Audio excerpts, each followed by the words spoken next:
Assalamualaikum warahmatullahi wabarakatuh. Yang terhormat Bapak Ibu dosen Politeknik Negeri Batam serta teman-teman sekalian yang kami cintai. Puji syukur kehadiran Allah Subhanahu wa taala atas rahmatnya kita dapat berkumpul di tempat ini dalam keadaan sehat walafiat. Sebelum memulai presentasi Project Based Learning Digital Marketing Campaign Project pada Bubur Dini Organik, izinkan kami memperkenalkan diri. Kami dari kelompok 1 kelas ABT 5C Malang yang beranggotakan nama adalah ada Lukman Alasari sebagai ketua, lalu ada Shalon Junargo sebagai anggota, Zikri Ramadan sebagai anggota, Behra Kolasro sebagai anggota, dan saya sendiri Reza Amanda sebagai moderator, dan ada Askia Oskolani Hanif sebagai anggota.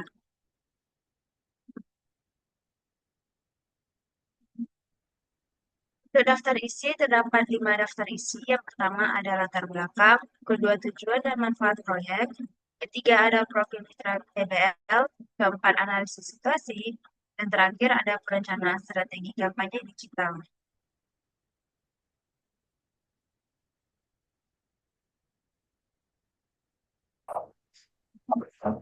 Yang pertama itu adalah latar belakang.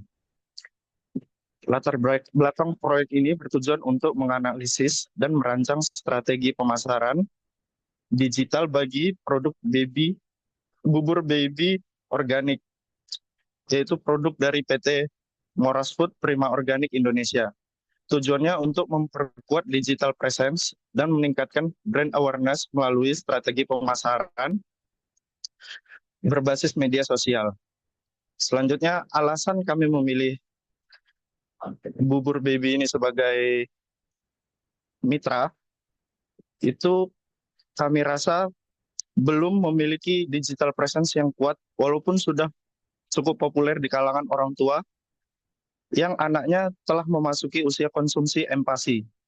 Selain untuk baby, produk ini juga bisa untuk manula yang harus membutuhkan makanan yang lunak.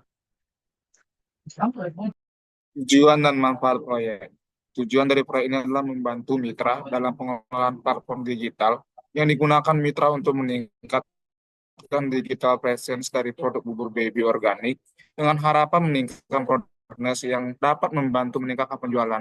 Dan manfaat itu dibagi menjadi tiga, yaitu manfaat untuk mahasiswa yang berisi mendapatkan pengalaman dan wawasan di bidang pengelolaan platform digital yang diinginkan oleh mitra yang akan berguna di masa yang akan datang tentang proses yang dijalankan oleh mitra UKM.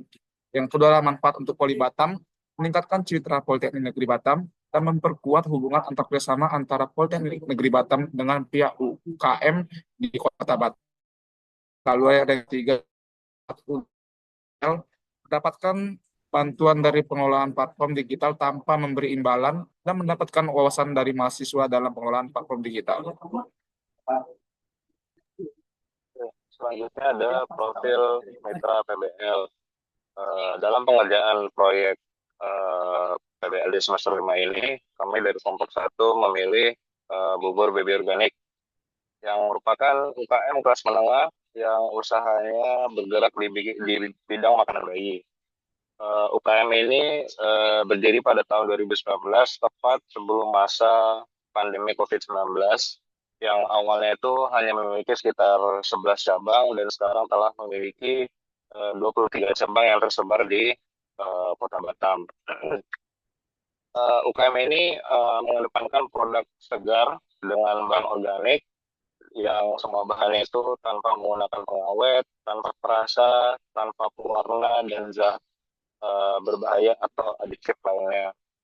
Kemudian ada produk yang ditawarkan ya. Produk yang dijual oleh bubur baby organik itu berfokus ke makanan-makanan untuk bayi atau balita. Ya, yang pertama ada bubur halus, kemudian nasi tim, ada puding susu atau buah, kemudian ada abon untuk bayi dan sup. Kemudian untuk masing-masing menu yang ditawarkan itu memiliki variasi juga ya. Itu untuk bubur halus dan nasi tim itu per harinya itu menunya berbeda. Kemudian untuk puding itu ada sekitar 9 varian rasa. Ada mangga, pepaya, pisang, buah naga, labu kuning, ubi ungu, taro, coklat, alpukat, dan stroberi. Untuk sop juga memiliki 5 varian menu yang berbeda setiap harinya. Kemudian untuk segmentasi pasar itu terbagi menjadi 3 segmen besar ya. Yang pertama yaitu untuk orang tua yang anaknya eh, cocok dengan produk berbeda organisasi ini, kemudian menjadi pelanggan setia. Kemudian lanjut ke orang tua yang anaknya nggak cocok sehingga tidak datang kembali. Kemudian ada orang yang memiliki kerabat manula yang diharuskan mengkonsumsi makanan lunak kembali. Oke, pada bagian analisis situasi kami menggunakan analisis SWOT, yang itu ada strength, weakness, opportunity, dan threat.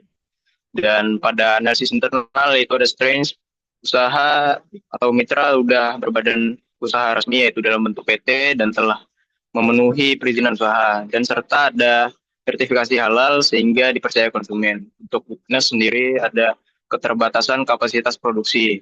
Produk yang dijual adalah produk segar. Jadi jika tidak laku maka tidak bisa dijual kembali. Dan untuk eksternal yaitu ada opportunity, mitra mempunyai kesempatan untuk melakukan ekspansi ke daerah luar Batam dan bekerja sama dengan lembaga kesehatan sebagai kampanye pencegahan stunting pada anak. Dan ceritanya yaitu walaupun kecil tetapi penurunan angka kelahiran dapat menurunkan penjualan dan adanya kompetitor. Dan untuk tren digital marketing, kami membuat konten evergreen, yaitu edukasi tentang pentingnya makanan bergizi untuk balita. Dan pada analisis pelanggan, kami memiliki 3, yaitu segmentasi, preferensi, dan perilaku digital. Segmentasi bisa kita lihat, yaitu pelanggan bubur bayi, sebagian besar merupakan orang tua yang anaknya memasuki usia MPASI 5 tahun sampai 5 tahun, dan manula yang kembali memakan makanan halus. Dan untuk preferensi bisa dilihat dari pembelian produk mana yang paling sering laku atau habis. Dan untuk perilaku digital dilihat dari review yang diberikan oleh pelanggan di marketplace seperti GoFood, GrabFood, dan ShopeeFood. Dan untuk analis kompetitor, kami rasa kompetitor belum memiliki digital presence yang kuat, sehingga kami memiliki keunggulan kompetitif bagi bubuk baby organik di platform digital. Oke. Baik, yang kelima ada perencanaan kampanye. Yang pertama itu ada strategi pemasaran digital. Fokus kami ini pada peningkatan brand awareness dan kepercayaan melalui konten audio edukatif tentang MPASI, gizi, dan solusi bagi orang tua yang sibuk. Konten ini juga bersifat evergreen dengan visual dan hook yang menarik. Lalu ada penentuan target audiens dan segmentasi pasar kami. Penentuan target audiens kami ini dilakukan berdasarkan pelanggan yang membeli langsung di outlet, dilihat dari faktor umur, orang tua baru, hingga yang sudah berpengalaman dan alasan pembelian beragam. Lalu yang ketiga ada channel digital marketing. Untuk channel digital marketing kami menggunakan 3 platform yang utama yang saling melengkapi. Yang pertama yaitu Instagram sebagai media utama kami. Lalu yang kedua ada WhatsApp. Dan yang ketiga ada aplikasi marketplace seperti GoFood, GrabFood, dan ShopeeFood.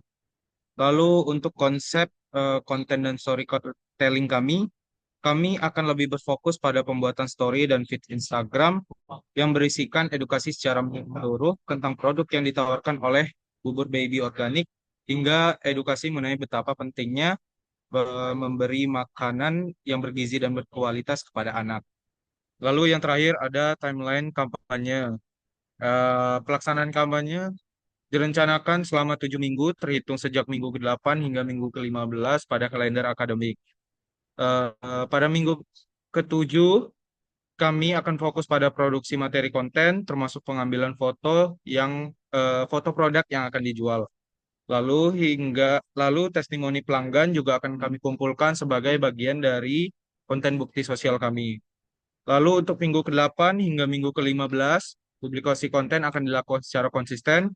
Konten feed diposting 1-2 kali per minggu Sementara untuk Instagram Story ditayangkan setiap hari untuk menunjukkan informasi menu harian. Demikianlah pemaparan lengkap mengenai progres dan rencana strategis kami. Terima kasih atas waktu dan perhatian Bapak atau Ibu atau rekan sekalian. Kami terbuka untuk pertanyaan, kritik, dan saran yang konstruktif untuk mengoptimalkan langkah-langkah kami ke depan. Demi keberhasilan proyek Baby Organik ini, saya akhiri. Wassalamualaikum warahmatullahi wabarakatuh.